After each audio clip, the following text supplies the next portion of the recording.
प्रांगण में सूत जी महाराज की शंका का समाधान किया, सुंदर सा आसन डाल दिया।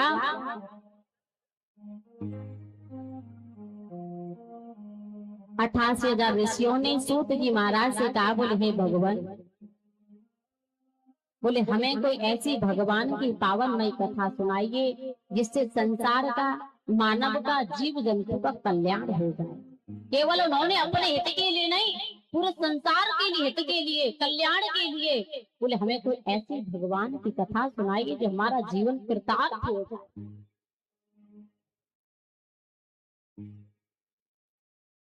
सूत जी महाराज कहने लगे, बोले जीवन को धन्य बनाने के लिए, कृतार्थ बनाने के लिए केवल एक ही उपाय है। वो क्या है? भगवान की अमृतमयी वाणी, अमृतमयी कथा।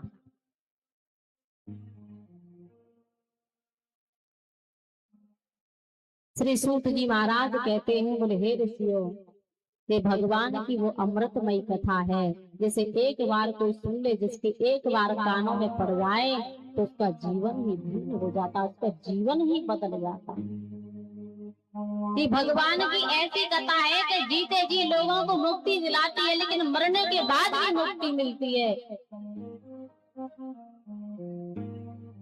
88,000 ऋषि कहने लगे, बोले भगवान, बोले जीते जी तो हम सुन सकते हैं कि मुक्ति मिल जाएगी, क्योंकि हम इस समय प्रेजेंट में बैठे हैं और आप कथा कहोगे, हम सुनेंगे तो हमारा उद्धार, कल्याण हो जाएगा, हमारी मुक्ति हो जाएगी। भला मरने के बाद कैसे हो सकती है? बोले मरने के बाद होती है। बोले कैसे? बोले तुम्हें नहीं मालूम है, यानी गोकर्ण के भाई धुंधकारी का उद्धार हुआ था। कब हुआ? तो मरने के बाद हुआ कि नहीं हुआ था? केवल भूत प्रेत बन करके, यानी धुंधकारी ने भगवान की कथा सुनी और उसी से उसका कल्याण हो गया। और ये भगवान की ऐसी कथा, पावन कथा, जब नारद मुनि ने ये जब उनके कानों में पड़ी तो नारद मुनि ने विचार किया, इसका जगह जगह प्रचार करने लगे, हरि का गुणगान, हरि की कथाओं का प्रचार करने लगे। एक दिन देवर्षि नारद यानी विचार किया कि हमने सुना है कि भगवान ने वृंदावन में जाकर के नाना प्रकार की लीलाएं की हैं और वहां का भाव, वहां का प्रेम बड़ा अद्भुत है, लोगों के अंदर इतना भाव प्रेम है। तो चलो एक बार देवलोक छोड़ करके पृथ्वी लोक पर भ्रमण करके देखते हैं। तो नारद मुनि चले, हर जगह भ्रमण किया, पुष्कर, प्रयाग, काशी, गोदावरी, हरिद्वार, कुरुक्षेत्र, सब जगह पर उन्होंने भ्रमण किया।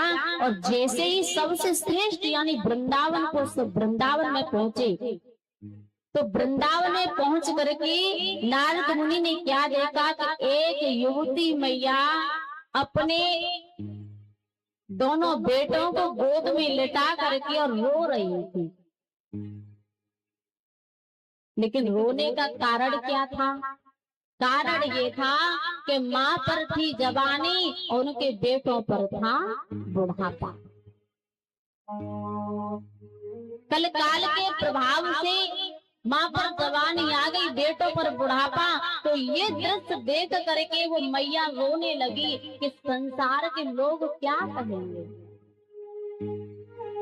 ये संसार के लोग मुझे जीने नहीं देंगे, क्योंकि मेरे ऊपर जवान अवस्था है और ये 2, 4, 6 महीने, साल, 2 साल के यानी मेरे पुत्र जो हैं, इन पर बुढ़ापा है। संसार के लोग क्या कहेंगे मुझसे? इस कारण से वो मैया बड़े दुखी थी। और जब देवर्षि नारद जी जब वहां से गुजरते हुए जा रहे थे तो एक संत ऋषि को देख करके वो मैया और तेजी से रोने लगी थी, और तेजी से रोने लगी। नारद जी ने देखा कि हमने सुना है कि जो भी वृंदावन में आते हैं उनका जीवन कृतार्थ हो जाता है, धन्य हो जाता है, लेकिन मैंने ये क्या देखा कि यमुना के किनारे एक देवी मैया रो रही है। इसके रोने का कारण क्या है? आखिर क्यों रो रही है? तो देवर्षि नारद जी ने हाथ जोड़ करके उस मैया से पूछा, हे देवी, आप कौन, कहां से आई हो?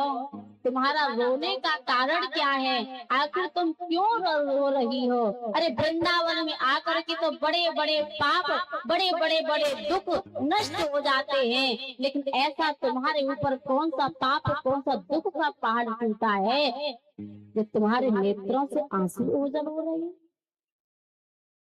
आखिर क्यों, किस कारण से? तो सुमैया ने जवाब दिया था, बोले हे मुनिवर, मैं कौन, कहां से आई हूँ, मेरा नाम क्या है?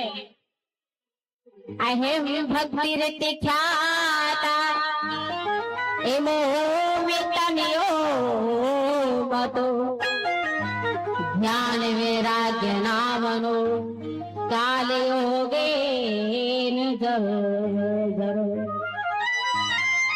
जवाब दिया, बोले हे मुनिवर, अहम भक्ति रति ख्याता, मेरा नाम क्या है? भक्ति है।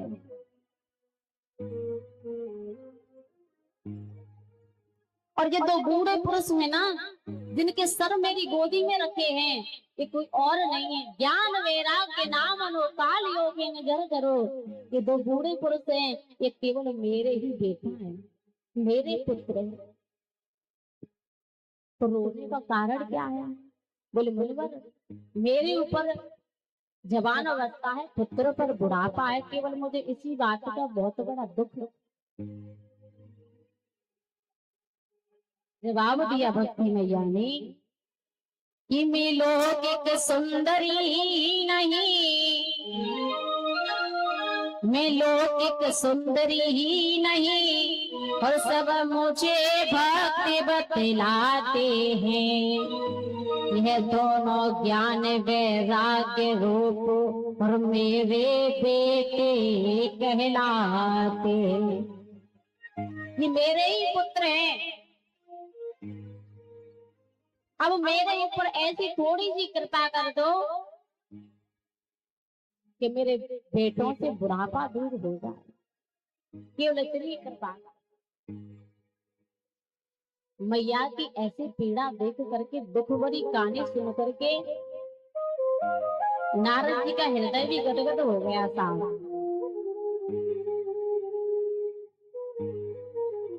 तो नारद मुनि ने कुछ यत्न किए मैया के कष्ट को दूर करने को। क्या किया? वेद वेदांत का पाठ किया। और जब वेद वेदांत का पाठ किया तो थोड़ी देर ज्ञान वैराग्य सुनते और फिर मूर्छित होकर के गिर जाते। नारद जी ने कई बार ऐसा दृश्य देखा कि जैसे पाठ करते हैं, सुनते हैं, सुन के फिर मूर्छित होकर के फिर बेहोश हो जाते हैं, अचेत अवस्था में पड़े। नारद जी ने देखा, बोले ये यत्न चलने वाला नहीं। मैया को धैर्य दिया, बोले मैया तुम धैर्य को धारण करो, तुम्हारे पुत्रों को बुढ़ापा दूर करने के लिए, कष्ट को दूर करने के लिए मैं कोई ना कोई ऐसा यत्न ढूंढ करके आता। नारद जी चले मैया को धैर्य दे करके। तो जैसे ही आगे चले हैं तो चार संत कुमार मिले थे जो भगवान के सत्संग के लिए जा रहे थे। चारों से मिलन हुआ, यानी सनक सनंदन सनातन संत कुमार, चार ऋषि थे। अब चारों ऋषियों ने जब नारद मुनि को थोड़ा भयभीत देखा, मनहीन उदास देखा, चेहरा बहुत उदास है। कहा तो नारद मुनि जी हरि नारायण नारायण नारायण करते रहते थे, लेकिन वो केवल अपनी धुन में जा रहे हैं कि मुझे मैया के कष्ट को दूर करना है, बेटा का बुढ़ापा दूर करना है। तो चारों संत कुमारों ने कहा, बोले हे नारद जी, बोले क्या बात है कि किस कारण से बोले दुखी हो?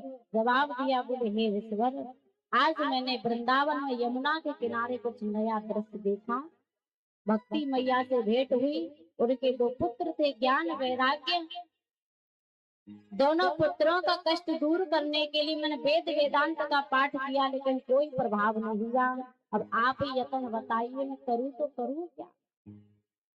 कोई तो ऐसा यत्न बताइए। तो चारों संत कुमारों ने कहा, बोले हे मुनिवर, आप एक काम कीजिए, आप दोनों यानी ज्ञान वैराग्य को भगवान की यानी श्रीमद् भागवत कथा सुनाइए। हमें दृढ़ विश्वास है कि दोनों का कष्ट दूर हो जाए।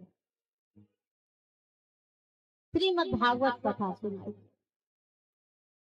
तो नारद मुनि हाथ जोड़ के खड़े हो गए, बोले हे भगवान, जब आपने इतना यत्न हमको बताया है तो थोड़ी सी कृपा और कर दो, क्यों ना आप ही ये हरि की कथा, भगवान की कथा सुना दो।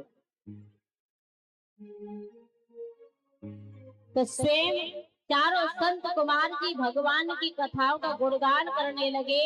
नारद मुनि जी यजमान बन के तैयार हो गए,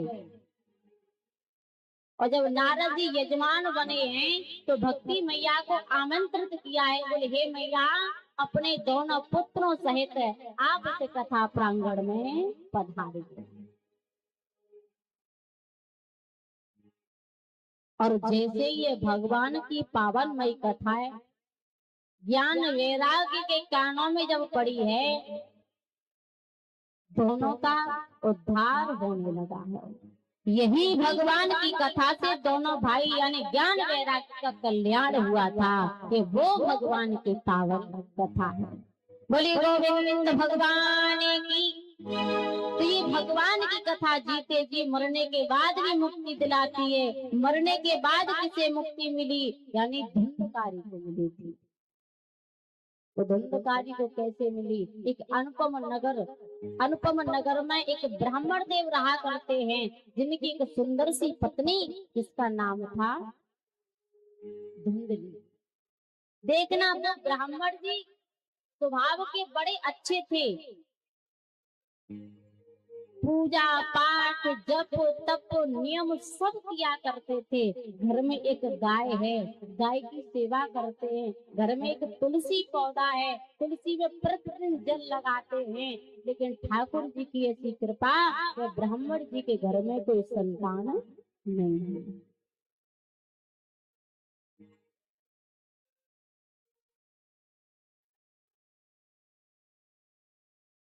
केवल संतान नहीं है। अब संतान के लिए केवल ब्राह्मण जी बड़े दुखी हुए। और मैया, जिस घर में संतान नहीं होती है तो अड़ोसी पड़ोसी भी कह जाते हैं, जो ना कहने लायक वो भी मुंह पर बात कह जाते हैं, क्योंकि गिरी में दुनिया कह देती है। वैसे को की हिम्मत ना पड़े, लेकिन ऐसे वक्त सब कह जाते हैं। अब ब्राह्मण जी के कानों में आवाज पहुंची है कि लोग ये कहते हैं कि ब्राह्मण जी, इनके घर में कोई संतान नहीं है, जब हमारे सामने पड़ जाएं तो हमारा अपशगुन हो जाता है। यानी हमने निर्वंशियों के चेहरे को निहार लिया तो हमारा अपशगुन हो गया। केवल इस बात के लिए, केवल एक संतान के लिए ब्राह्मण जी ने ये प्रण कर लिया कि जब तक मेरे संतान नहीं होगी तब तक मैं राजमहलों में लौट करके आने वाला नहीं। गाय की सेवा करते हैं, तुलसी का जल चढ़ाते हैं, बहुत पूजा पाठ किया करते हैं, लेकिन भगवान की कृपा नहीं हुई। और जब आंकव देव जब प्राण त्यागने जंगल में पहुंचे तो एक संत जी से मिलन हो गया। अब एक संत जी ने देखा कि ये तो तेजस्वी ब्राह्मण है, मस्तक पर निहारा, ये तो बड़ा ज्ञानी है, धर्म पर चलने वाला है, बड़ा तेजस्वी ब्राह्मण है, लेकिन जंगल में क्यों आया? तो ब्राह्मण जी ने कहा, बोले हे भगवान, बोले मैं जंगल में अपने प्राण त्यागने आया हूँ। बोले क्यों? केवल संतान के लिए।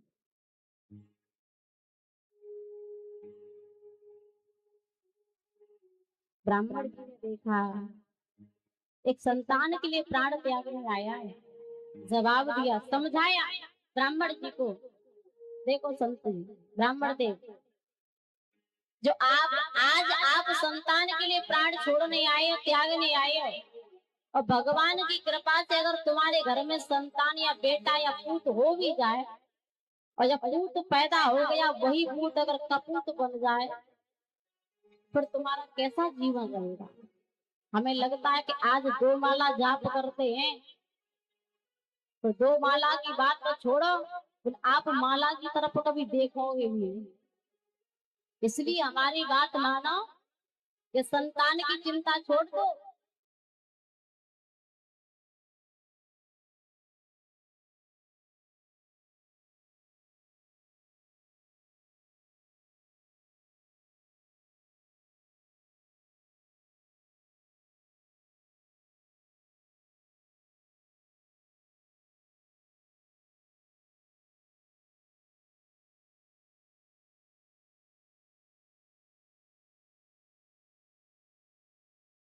संतान नहीं होती है वो तो स्वयं नरक को जाती है, अपने पुरखों को भी ले जाती। बोले हमने सुना है ब्राह्मण देव जी संत भगवान से कहते हैं, बोले हे भगवान कि सुनता हूँ अपने जीवन में, हरे सुनता हूँ अपने जीवन में, जो पापी पुत्र न पाते हैं, जो पापी पुत्र न पाते हैं। सुनता हूँ अपने जीवन में, सुनता हूँ अपने जीवन में, जो पापी पापे हैं, जो पापे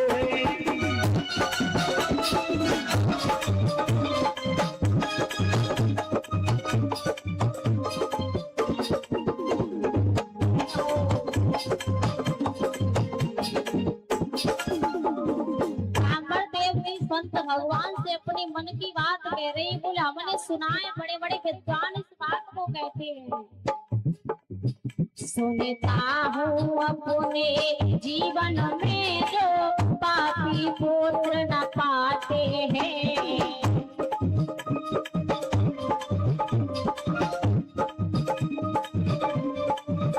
वो स्वयं नरक को जाते हैं, वो स्वयं नरक को जाते हैं और पुरखों को ले जाते हैं। राम पुरखों को ले जाते हैं, वो स्वयं नरक में जाते हैं, वो स्वयं नरक में जाते हैं और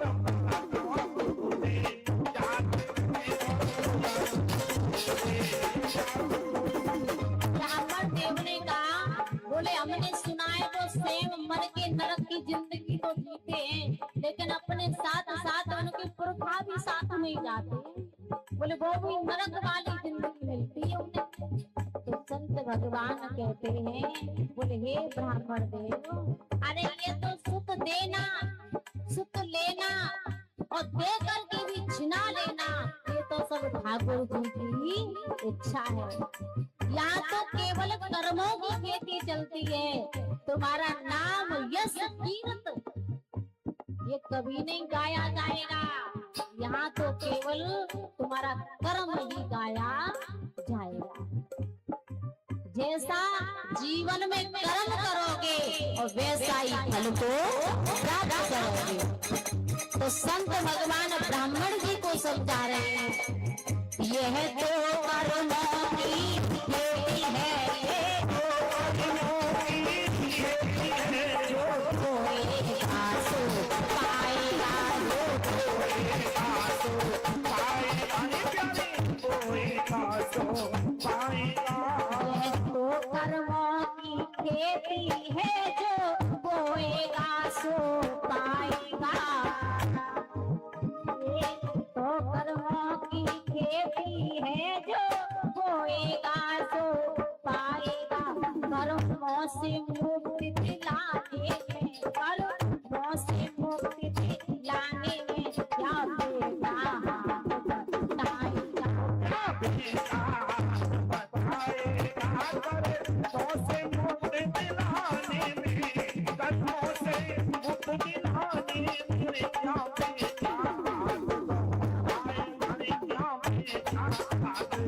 बटाएगा।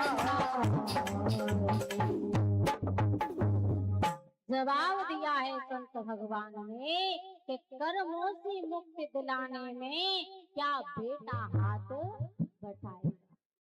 अगर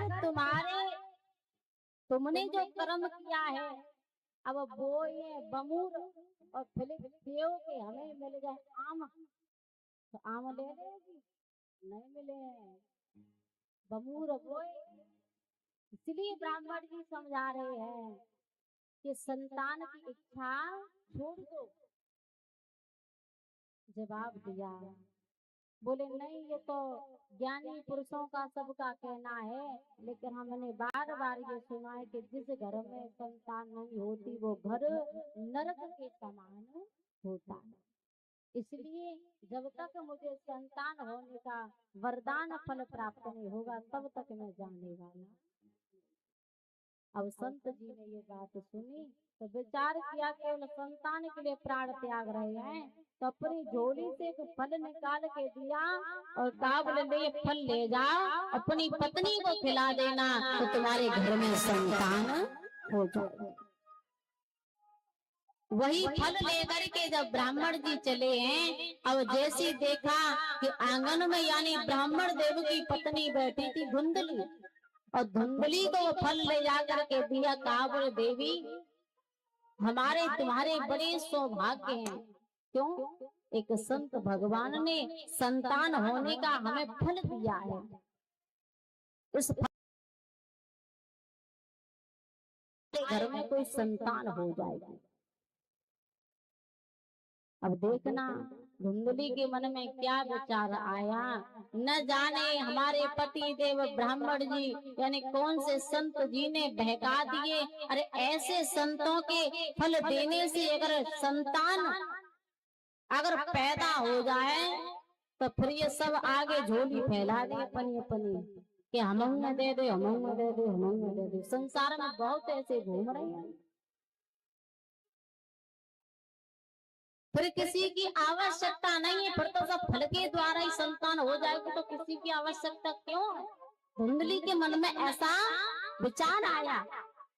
देखना कितना छोटा सा विचार आया। अब धुंधली ने विचार किया चलो कोई बात नहीं, पति का सम्मान तो रखना ही है।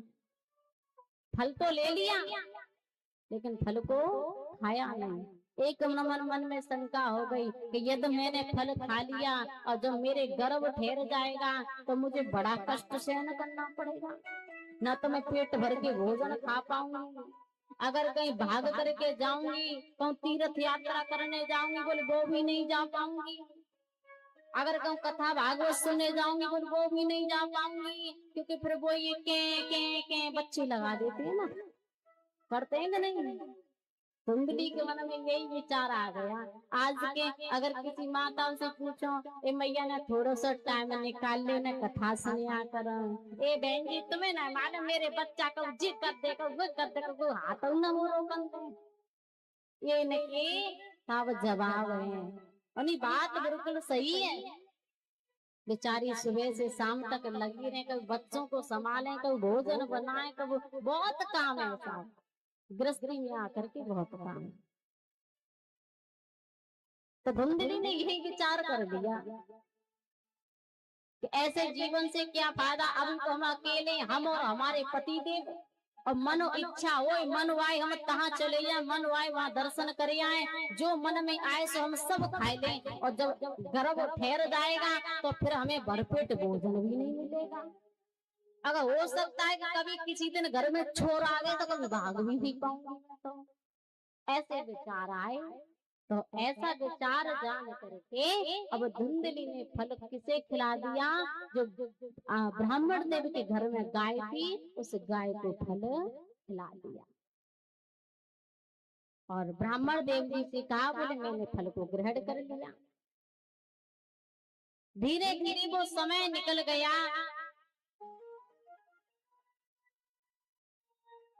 फल खाए हुए बहुत समय हो गया।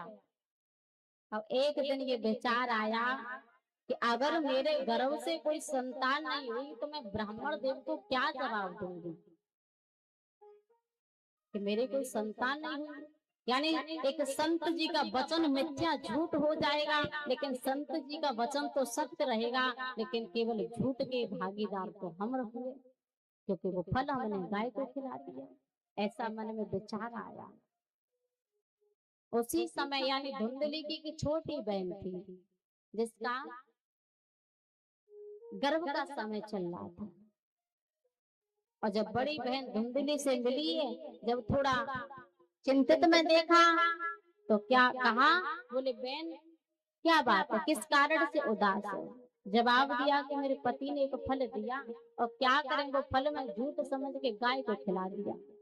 अब मेरे घर में संतान नहीं होगी तो मैं अपने ब्राह्मण जी को क्या जवाब दूंगी। धुंधली की बहन बोली इतनी छोटी सी बात, इसी बात के लिए मैं चिंता में हूँ। बोले चिंता मत करो, देखो तुम्हारे घर में धन दौलत किसी बात की कमी नहीं है, भरपूर है, परमात्मा की कृपा से सब कुछ है, सुख वैभव धन दौलत सब कुछ है तुम्हारे घर में। लेकिन परमात्मा की मेरे ऊपर कृपा कैसी है कि मेरे पास संतान तो बहुत है, लेकिन समय से कभी भोजन भी नहीं मिल पाया। तो आप एक काम करना, जब मेरे गर्भ से संतान हो जाएगी, बोले वो संतान आप ले लेना, अपने पति देव से कहना कि मेरे गर्भ से संतान हो। धीरे धीरे समय बीतेगा, वही शुभ घड़ी समय आया कि धुंधली की छोटी बहन के गर्भ से एक पुत्र ने जन्म लिया और वही बालक ला करके वो धुंधली को दे दिया। थोड़ा सा धन दिया, थोड़ा सा धन लेकर के अपना घर का गुजारा करने लगी। अब जैसे ही सुबह हुआ तो धुंधली ने ढिढोरा पिटवा दिया। ब्राह्मण जी से कहा, बोला जी देखते हो, देखो संत भगवान की बहुत बड़ी कृपा हो गई, जो संत जी ने फल दिया देखो उसी फल का ये फल मिल गया हमको कि मेरे गर्भ से लाला ने जन्म लिया। आत्म देव जी बड़े गदगद हो गए, बड़े प्रसन्न हो गए कि मेरे घर में एक बालक ने जन्म लिया है। अब देखना प्रभु की ऐसी कृपा कि धुंधली ने जो गाय को फल दिया था और संत की कृपा उस गाय के ऊपर हो गई। तो वही शुभ घड़ी समय में उस गाय ने भी एक बछड़े को जन्म दिया था। लेकिन उस गाय ने कैसे बछड़े को जन्म दिया? सारा शरीर तो मनुष्य जैसा है, यानी हमारे तुम्हारे जैसा है, केवल कान थे गाय जैसे। अब आत्म देव जी ने ये दृश्य देखा कि पहले मेरी पत्नी के गर्भ से एक लाला ने जन्म लिया, अब गाय माता ने भी एक बछड़े को, एक पुत्र को जन्म दिया, तो अब तो मेरे घर में एक नहीं, भगवान की इसी कृपा के दो दो संतान हो गए। गाय माँ ने जिस बालक को जन्म दिया, शरीर मनुष्य जैसा, कान गाय जैसे, इसीलिए उस बालक का नाम रख दिया था गौकर्ण जी। बोले गौकर्ण महाराज की। गौकर्ण जी नाम रख दिया। आत्म देव जी बड़े गदगद हुए।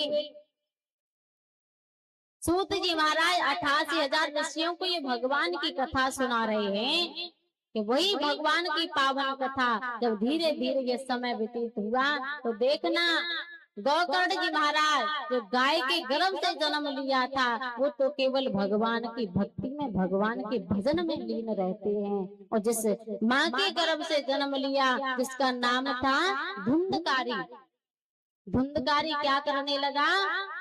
दुष्कर्म करने लगा। जब धीरे धीरे बड़े हुए, ऐसा दुष्कर्म करने लगा, दुष्ट पापी दुराचारी बन गया, धर्म को छोड़ करके अधर्म का कार्य करने लगा, यानी मांस मदिराओं का पान करने लगा। धीरे धीरे और संगत, ऐसी संगत में पड़ गया कि वेश्याओं की संगत में पड़ गया। एक दिन ये दृश्य यानी आत्म देव जी ने जब देखा, बड़े दुखी हुए, मन को बड़ा पीड़ा हुआ। अब वही बात संत भगवान की याद आ गई। कौन सी बात याद आई? एक संत जी ने जब ये कहा कि अगर तुम्हारे घर में पूत से कपूत हो जाए तो फिर कैसा जीवन रहेगा? बोले हे प्रभु, इससे अच्छा तो यही होता कि ऐसी औलाद किसी को न दे। एक ब्राह्मण का घर उस घर में भी मांस मदिराओं का पान होने लगा। उस घर में भी, उस घर का बालक भी एक वेश्याओं की संगत में पड़ गया। कहा वो ब्राह्मण जी भजन पूजा पाठ करने वाले थे, एक बालक के ही प्रभाव से, कारण से एक ब्राह्मण जी का घर जीवन नरक बन गया। बड़े मन को पीड़ा हुई। ये दृश्य गोकर्ण जी ने देखा। क्या देखा? भाई धुंधकारी की तरफ से यानी पिताजी को बड़ा कष्ट है। एक दिन समझाया, बोले हे ब्राह्मण जी, इतना जीवन आपने वृथा में निकाल दिया, अब ये थोड़ा शेष बचा है ना,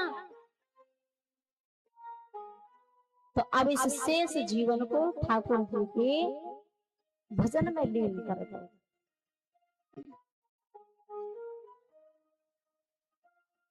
गोकर्ण जी महाराज के कहने से यानी आतन देव जी ने उसी समय घर परिवार राजमहल का सबका त्याग कर दिया और ये भगवान की भक्ति में जाकर के लीन हो गए। अब केवल घर में धुंधकारी और धुंधकारी की मां यानी धुंधली और गोकर्ण जी महाराज थे। एक दिन गोकर्ण जी महाराज के मन में विचार आया कि वो भी तीर्थ यात्रा करने चलते हैं। केवल घर में मां और बेटे शेष बचे। गोकर्ण महाराज जी तीर्थ यात्रा करने चले गए। अब एक दिन वही धुंधकारी आया, अपनी मैया से कहता है, बोले ए मैया, तेरे पास में जितना भी धन दौलत पैसा टका है ना, बोले सब मुझे ला करके दे। एक दिन मैया ने दे दिया, 2 दिन मैया ने दे दिया, सारा धन दौलत सब कुछ ले जा करके उसने वेश्याओं को लुटा दिया। फिर से आया, तीसरे दिन फिर आया, फिर मैया से कहा, मैया अभी तेरे पास कितना बचा है? मैया ने कहा, बोले बेटा धीरे धीरे तो तू सारा धन ले गया। बोला अब कहां से दूं? जवाब दिया, बोले मैया अगर तूने मुझे धन दौलत धन नहीं दिया, मैं सत्य कह रहा हूं, बोले मैं तुम्हारा नमो नारायण कर दूं, या तो मुझे कहीं से धन ला करके दो। मैया ने देखा, मैया ने विचार किया, ऐसे दुष्ट पापी के हाथों से मेरे प्राणांत चले जाएं, इससे अच्छा तो मैं स्वयं ही अपने प्राण त्याग दूं। रात्रि का समय हुआ, विचार किया कि अब वो मुझे जीवित नहीं छोड़ेगा। रात्रि के समय जाकर के मैया ने कुएं में अपने प्राण त्याग दिए। सुबह हुआ, धुंधकारी ने देखा सब खाली खाली नजर आया। वेश्याओं को धन देने के लिए जब घर में शेष नहीं बचा है तो यानी धन की चोरी करने लगा, धन को चुरा चुरा करके वेश्याओं को देने लगा। एक दिन वेश्याओं को ये ज्ञात हुआ, अब ये धन हमको ला करके दे रहा है, कहां से दे रहा है? वो चोरी करके लाता है। जब चोरी करके लाता है, किसी दिन ये पकड़ जाएगा तो बोले इसे सजा मिलेगी तो मिलेगी, लेकिन इसके साथ हमें भी सजा मिलेगी। तो वही धुंधकार एक दिन नशे में धुत होकर के वेश्याओं के बीच में पहुंच गया। 5 वेश्याओं ने मिलकर के 4 पाई से हिलकर के बांध लिया। जलती हुई अंगार उसके मुंह में डालने लगी और 5 वेश्याओं ने मिलकर के धुंधकारी का नमो नारायण कर दिया।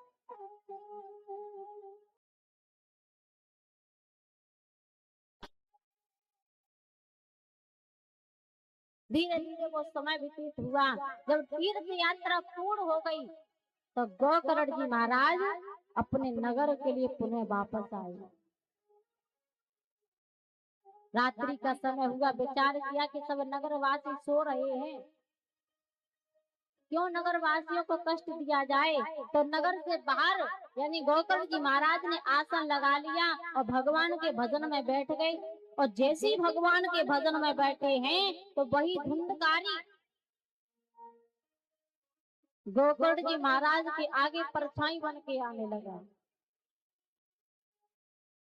कभी बिल्ली बन के आता है, कभी मेढ़ा बन के आता है, कभी कुकर बन के आता है, नाना प्रकार के भयानक भयानक रूप दिखा रहा है। यानी गोकर्ण जी महाराज के भजन को भंग डाल रहा है।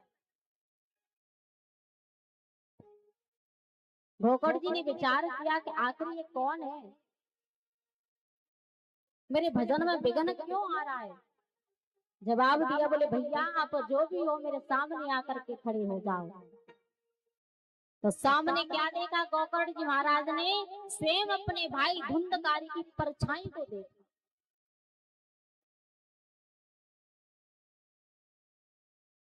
तो धुंधकारी ने गोकर्ण जी महाराज को अपना सारा वृतांत सुनाया। बोले भैया पिता के जाने के बाद बोले आप तीर्थ यात्रा के लिए चले गए, मैंने माँ को बड़ा कष्ट दिया, तो मैया ने कष्ट के कारण से अपने प्राण त्याग दिए और मैं वेश्याओं की संगत में पड़ गया। लेकिन पांचों वेश्याओं ने मिलकर के मुझे मार दिया है और मैं भूत प्रेत योनियों में भटक रहा हूं। कोई तो ऐसा यत्न करो जो मुझे भूत प्रेत योनियों से मुक्ति मिल जाए, कोई तो ऐसा उपाय करो।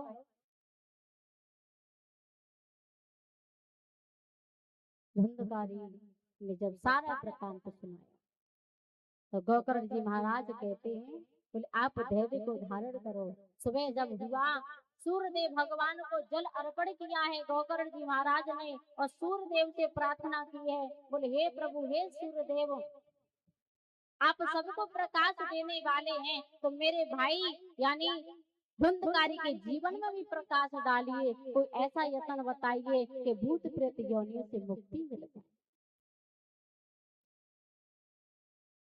सूर्यदेव की कृपा, सूर्यदेव के ऐसे वचन, क्या कहा, बोले अगर भाई का उद्धार करना चाहते हो तो आप अपने भाई को श्रीमद् भागवत कथा सुनाइए और श्रीमद् भागवत कथा सुनते ही यानी धुंधकारी का उद्धार हो जाएगा।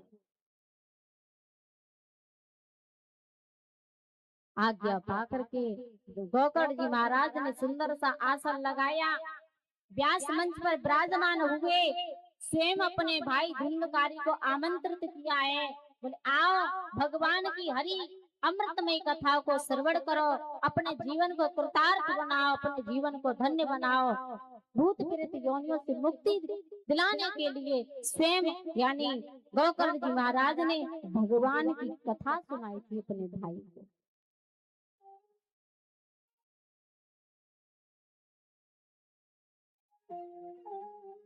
अब जैसे ही वो धुंधकारी कथा प्रांगण में आकर के बैठ जाता, जब भगवान की कथा सुनता है तो कथा सुनते सुनते यानी क्या होता है कि हवा का झोंका आया और वो हवा के साथ उड़ करके चला गया। एक बार हुआ, दो बार ऐसा हुआ, बार बार हवा के झोंका के साथ उड़ जाए। धुंधकारी ने कहा, बोले भैया पहले आप मुझे अपना कोई ऐसा स्थान बताइए कि जहाँ मैं शांति पूर्वक से बैठ करके भगवान की कथा सुन सकूं। बोले हवा का झोंका आता है, बोले मुझे उड़ा करके ले जाता है, बोले फिर मेरी कथा भगवान की निकल जाती है, बोले सुन नहीं पाता हूँ। तो गोकर्ण जी महाराज ने कहा, बोले 7 गांठ का बांस लगा है, बोले 7 गांठ का बांस आप उसी पर जा करके विराजमान हो जाओ। अभी लगा नहीं, लगाते हैं, ठीक है। 7 गांठ का बांस है, उसी पर जाकर के धुंधकारी यानी विराजमान हुआ। जब पहले दिन की कथा सुनी तो पहली गांठ फट गई, दूसरे दिन की कथा सुनी तो दूसरी गांठ फट गई, तीसरे दिन की कथा सुनी तो तीसरी गांठ फट गई। यानी धीरे धीरे धुंधकारी ने जब 7 दिन की कथा को श्रवण किया तो धुंधकारी का उद्धार हो गया। बोले गोविंद भगवान की। अब ये भगवान की ऐसी जो पावन कथा है, अब देखिए इस कथा का सार देखिए। आखिर ये ब्राह्मण देव आत्म देव जी कौन है? आत्म देव जी कोई और नहीं, कहीं बाहर जाने की आवश्यकता नहीं है, सब कुछ कथा का सार आप और हम सबके भीतर है। आत्मदेव जी कौन है? एक जीवात्मा, और जीवात्मा सबके अंदर है कि नहीं है? आत्मदेव जी एक जीवात्मा है। गोकर्ण जी क्या है? ज्ञान, और धुंधकारी दुष्ट बुद्धि। जब दुष्ट बुद्धि दुष्कर्म करने लगी तो ज्ञान किसने दिया?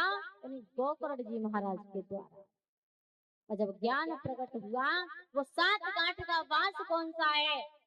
कहीं बाहर जाने की जरूरत नहीं है। जो हमारा शरीर है ना, हमारे शरीर में पीठ में जो एक रीढ़ हड्डी बनी है ना, इसमें आप देखना, इसमें कितनी गांठ लगी है। ये वही गांठ, ये क्या है? 7 गांठ का बांस। अगर इसमें से एक गांठ भी टूट जाए ना, तो हर व्यक्ति का जीवन ऐसे हो जाता है कि वो किसी काम के लायक नहीं रहता है। एक गांठ भी टूट जाए, क्योंकि मानव 2 ही जगह से ऐसा हार जाता है कि एक रीढ़ की हड्डी टूट जाए तो वो समझो बेकाम का हो गए, हो जाता कि नहीं दादा जी? तो किसी लायक नहीं रहता। तो 7 गांठ का ये शरीर में गांठ छुपा है। और जब 7 गांठ के बांस पर जब ये जीवात्मा जब परमात्मा से मिलती है तो 7 गांठ फट जाती है। बोले गोविंद भगवान की ये कथाओं का सार है।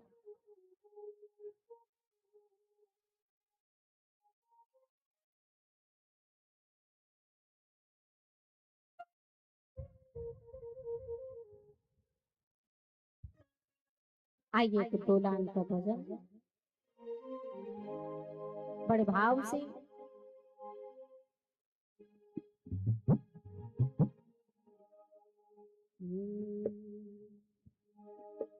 पर्दे में बैठे बैठे सवरिया, पर्दे में बैठे बैठे और यो ना मुस्कुराइए, और आ गए तेरे दीवाने घर पर्दा हटाइए, आ गए तेरे दीवाने जरा पर्दा हटाइए, आ गए तेरे दीवाने जरा पर्दा हटाइए। पर्दे में बैठे बैठे कन्हैया, पर्दे में बैठे बैठे यो ना मुस्कुराइए,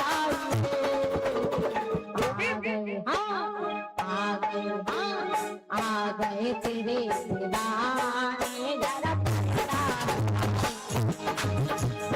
आ गए तेरे दीवाने जरा पर्दा हटाइए।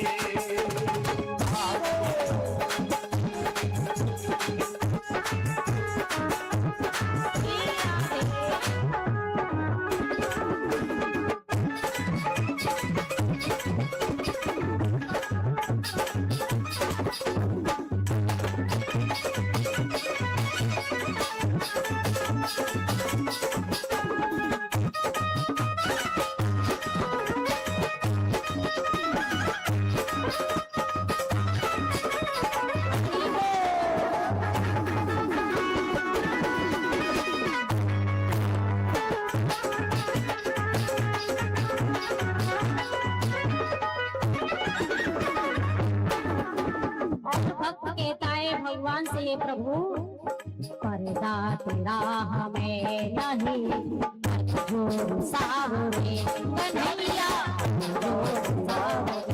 मंजूर सावरे, पर्दा तेरा हमें नहीं मंजूर सावरे, तेरा हमें नहीं मंजूर सावरे, पर्दा तेरा हमें नहीं मंजूर सावरे,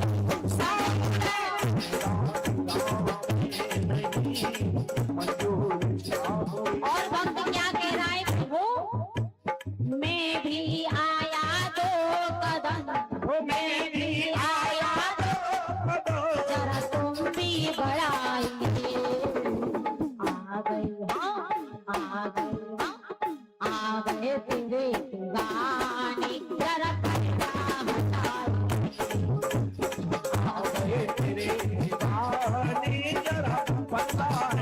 जाएंगे गोविंद महादेव महादेव जाएंगे।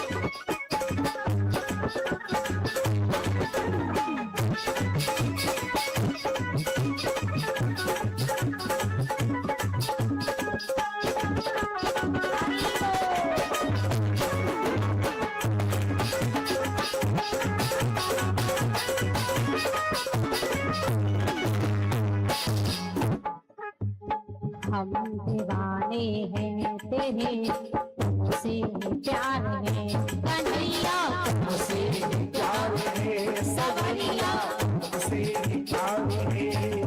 हाँ, हम दीवाने हैं तेरे, तुमसे प्यार।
नहीं, अभी नहीं। अरे ये तो हमको बहुत बड़ा अपराध लगेगा। आज एकादशी का व्रत रही हो क्या? सब रही है? अच्छा, कछु कछु रही है, कछु एक डाढ़ते रही है, कछु दो नमते रही है। यही बात है, कोई बात नहीं। चलो थोड़ी देर कथा और कहेंगे, क्योंकि आज पहला दिन है और कल से आप सभी समय पर पधारें कथा प्रांगण में। यानी कल से 12 बजे से कथा प्रारंभ होगी। ये हमारे संगीत वाले भैया जी हैं, ये 12 बजे यहाँ उपस्थित हो जाएंगे और 12 बजे से 5:30 बजे तक की हरी इच्छा के अनुसार भगवान की कथा चलेगी। यही नहीं कि 5 बजे एक फिक्स टाइम लगा दिया, हरी की इच्छा जब तक चले, जब तक चलाते ही रहेंगे, जब तक आप सुनोगे सुनाते ही रहेंगे। ठीक है, तो परीक्षित महाराज कुछ आपके लिए नियम है। नवल देवैया और यज्ञपति महाराज और आपकी धर्मपत्नी सब सुन लो। और जितने भी हमारी कल सवारी माताएं बहनें भाई बंधु हैं, सबसे कहना है कि आप सभी यानी भागवत जी की परिक्रमा लगाने आओगे। तो कितनी परिक्रमा लगाओगे? हैं 108,000। 108। ऐसा मत करिए जो बड़ी कोई बात ना, यही मत रट के बैठ रही हो कि 108 ही लगा। जब तक आपकी क्षमता हो, शरीर में ताकत हो, 51 31 21 जितने लगाए जाए उतने लगाए लेंगे। अब ये मत कहियो कि अब जवानों भैया कह दें कि अब तो 51 31 है कि समूह फ्री कर देते। नहीं, ये तो उनके लिए जो शरीर से थोड़े परेशान है, उनके लिए। जैसे अम्मा बैठी है, ये चाहे तो 11 21 51 31 लगा सकती है। हाँ हाँ, नहीं तो 108 परिक्रमा लगा। और देखिए, ये भगवान की कथा किसी एक की नहीं है, ये सबकी है। भगवान की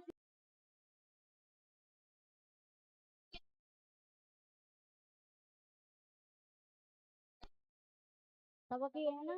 तो ये भागवत भी सबकी है, ये समझ के चलियो कि यहाँ में कोई स्पेशल बैठे हो, सबकी है, सब भाग लो इसमें, सब कथा में आनंद लो। कोई भी हो, चाहे इधर मोहल्ला के हो, चाहे उधर पीछे वाले मोहल्ला के हो, चाहे बीच वाले मोहल्ला के हो, सब भाग लियो जाने। जल की सेवा हो, जल की सेवा करियो, अधिक मास को महीना चल लो, सबसे बड़ा पुण्य धर्म का काम है। जो तुमसे श्रद्धा बने तुम सेवा करियो। मीठे जल की, शरबत की, सादा पानी की, नींबू पानी की, जो बन जाए फल की, जो आपकी श्रद्धा हो वैसी आप सेवा करना। तन से करो, धन से करो, मन से करो। और तन यानी धन नहीं है तो कोई बात ना है, पर मन से तन से तो करो ही करो। ठीक है कि नहीं? अब जिनके पास धन नहीं है बेचारे मजबूर हैं, बोले हम पे तो है ही नहीं, हम का सेवा करें। तो तुम्हारी सेवा ये है कि तुम तन से करो, लेकिन करो ऐसे करो कि वो मन लगा के करो, वे नहीं कि बेमन करती रहो, जबरदस्ती करती रहो, ऐसा नहीं, मन से सेवा करो। तो 108 परिक्रमा है। और संध्या के समय आप यहाँ दीप जलाने आओगी, और हो सके तो आप यहाँ ठाकुर जी के कीर्तन गाओ, जितनी देर करे जाए उतनी देर ठाकुर जी का कीर्तन करो, दीप जला करके फिर अपने अपने घर को जाओ। फिर सुबह 4 बजे, 3 बजे, 2 बजे जितनी हो सके परिक्रमा लगाने आ जाए। उसके बाद परीक्षित महाराज जी, आपका ये नियम है कि आज से आप हमारे लिए परीक्षित हैं। पहले आप किसी नाम से पुकारे जाते होंगे, लेकिन अब हम नाम से नहीं, आपको परीक्षित के नाम से संबोधित करेंगे। ठीक है? ये आपकी पत्नी है नवल दे, और आपके लिए नियम है, आज से आप 4 पाई छोड़ दोगे। ठीक है? हाँ, भले ही पहले से सो रहे हो, लेकिन अब मत सोइयो 4 पाई पर, ज्यादा नहीं, 7 दिनों तक फिर खूब सोइयो। और भोजन करने का ये नियम है, वैसे तो फलार बहुत कुछ नियम है, लेकिन ज्यादा कुछ ना है, तो अपना ये है कि थोड़ा थोड़ा सब खाते रहो।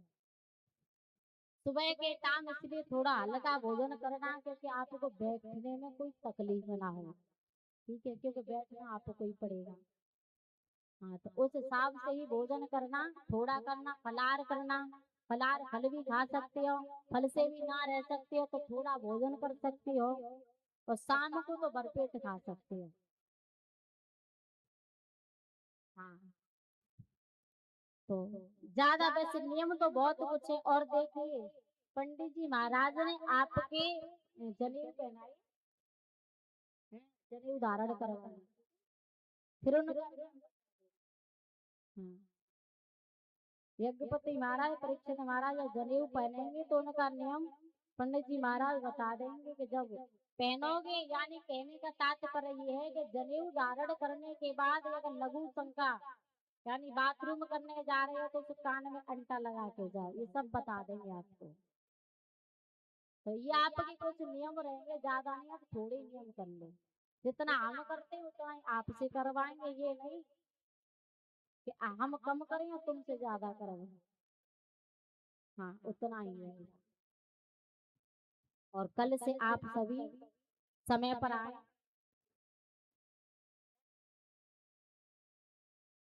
हाँ, थोड़ा भूख प्यास भी है, इनको जल, कल से आप जल की व्यवस्था करना। 2-4 भाई बंधु नौजवान हैं, कल से यहाँ बाल्टी जल लेकर के घूमना, सबके लिए जल की व्यवस्था करना, क्योंकि गर्मी है तो थोड़ा सबको जल पिला। ठीक है? कल से आप सब अपनी अपनी व्यवस्था में लग जाना। कहने का तात्पर्य ये, कोई ये ना कह सकेगा कथा में बैठे तो रहे पर लेकिन भूखे प्यासे से बैठे रहे। चलो भूख लगी तो कोई बात नहीं, बोले पानी नहीं मिलो, ये कह नहीं पाए। ऐसी अपनी व्यवस्था करके चलना। बोलिए गोविंद भगवान की, राधे रानी सरकार की, जय जय श्री राधे।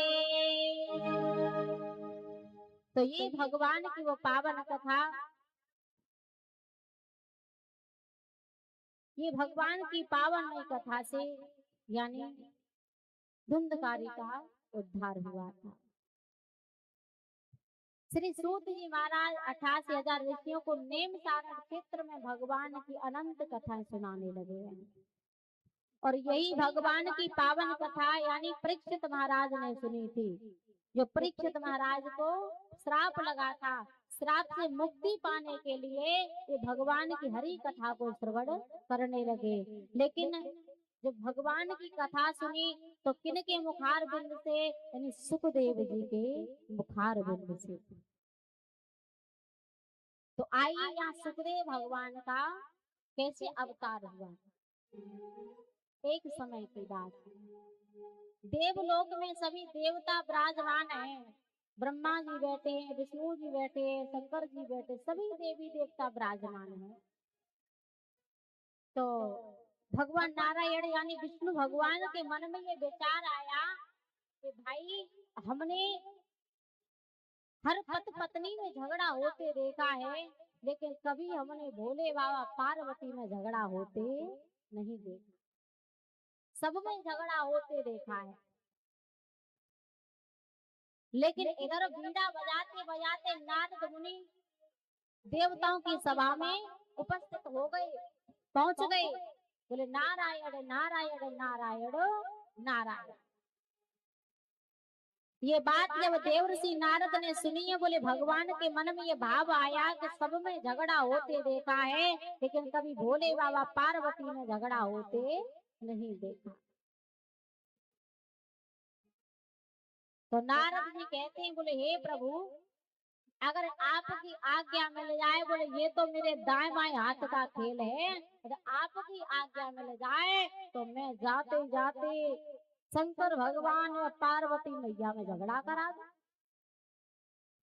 विष्णु भगवान बोले, बोले नारद जी, बोले ये कार्य संभव नहीं है, बहुत असंभव है। बोले प्रभु, हम असंभव को भी संभव कर देते हैं। बोले हमारे अंदर ऐसा ज्ञान, बिठा करके इनके जल पिलाओ, शोर आवाज नहीं आनी चाहिए। तो परीक्षित महाराज, कुछ आपके लिए नियम है। नवलदेव मैया और यज्ञपति महाराज और आपकी धर्मपत्नी, सब सुन लो। और जितने भी हमारी कलशवारी माताएं बहनें भाई बंधु हैं, सबसे कहना है कि आप सभी यानी भागवत जी की परिक्रमा लगाने आओगे। तो कितनी परिक्रमा लगाओगे? हैं 108,000। 108। ऐसा मत करिए जो बड़ी कोई बात ना, यही मत रट के बैठ रही हो कि 108 ही लगा। जब तक आपकी क्षमता हो, शरीर में ताकत हो, 51, 31, 21 जितने लगाए जाए उतने लगाए लेंगे। और ये मत कहियो कि अब जवानों भैया कह दें कि अब तो 51, 31 है कि समूह फ्री कर देते, नहीं। ये तो उनके लिए जो शरीर से थोड़े परेशान है, उनके लिए। जैसे अम्मा बैठी है, ये चाहे तो 11, 21, 51, 31 लगा सकती है। हाँ हाँ, नहीं तो 108 परिक्रमा लगा। और देखिए, ये भगवान की कथा किसी एक की नहीं है, ये सबकी है।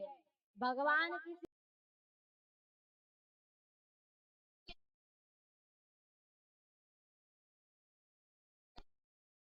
सबकी है ना, तो ये भागवत भी सबकी है। ये समझ के चलियो कि यहाँ में कोई स्पेशल बैठे हो, सबकी है। सब भाग लो इसमें, सब कथा में आनंद लो।